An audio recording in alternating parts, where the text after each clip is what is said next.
à mon avis, ils mangent trop dans cette profession. Hein, ils vont dans les restaurants, en effet, ils boivent un peu. Moi, je bois jamais avant la tombée du soleil. Voilà, donc juste un petit Bloody Mary, c'est tout. Donc, je suis un ascète dans cette profession, en effet, assez repu. C'est moi qui invite Antoine Gallimard tous les mois, ici, dans un coin. Voilà, comme si on était encore étudiant. Hein, voilà. Donc il n'y a pas de nappe. Quand on est étudiant, on partage. Mais c'est moi qui l'invite en tant qu'étudiant un tout petit peu plus âgé. Voilà.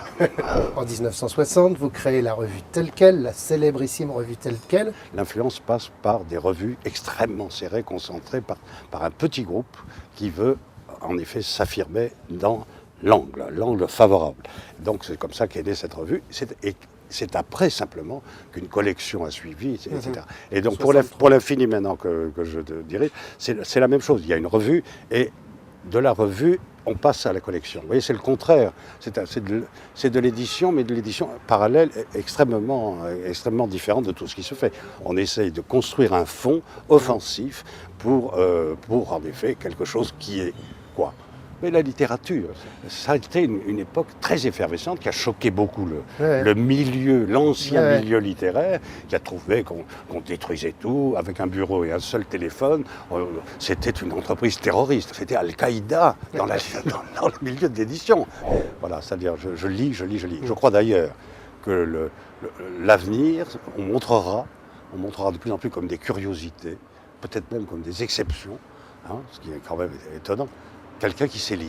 La littérature a du succès uniquement par malentendu. La littérature, c'est une guerre. C'est Mandelstam qui disait ça. La poésie, c'est la guerre. Bon. Un auteur, c'est quelqu'un qui a forcément raison. Même s'il a tort, il a raison. Il y a des auteurs que j'ai refusé, que je regrette d'avoir refusé. Non. En revanche, si vous me demandez qui j'aurais aimé éditer, voilà, Houellebecq, bien sûr. Ça va de soi. Mais de toute façon, attendez, c'est pas fini. Parce que je vois très bien un jour Houellebecq, peut-être pas dans l'infini, mais certainement, s'il a vraiment de l'ambition, il viendra chez Gallimard. Je plains les éditeurs qui sont obligés de regarder tout le temps leurs chiffres et d'agir selon leurs chiffres. Je plains les éditeurs qui sont aux mains des grands groupes internationaux. Vous n'avez qu'à leur demander si c'est pas la barbe d'aller présenter un budget sur 3 ans à des éditeurs qui sont en Italie ou en Espagne ou ailleurs.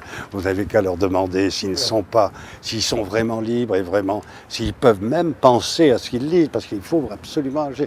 Ouais, c'est ça. Le problème, il est très clair. Hein. C'est-à-dire l'aliénation des éditeurs par rapport à la marchandise. Voilà. Ce qui a changé, c'est qu'avant, on pouvait faire honte aux gens d'être ignorants et de ne pas vouloir lire. Maintenant, ils s'en foutent. Ça, c'est ennuyeux.